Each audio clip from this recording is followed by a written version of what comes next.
tayong darating na halalan. Si Norlitz ang ating ihahalal. May busilak na puso at kakayahan para sa ikabubuti ng ating bayan. May malasakit sa mga nasasakupan, laging handang dumamay at tumulong man. Sa oras ng gipit at kagipitan, siya ay laging subok at masahan.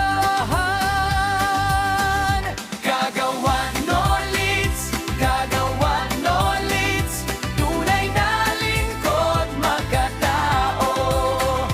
Kagawan Norlitz, Kagawan Norlitz, siya ang ating iboto.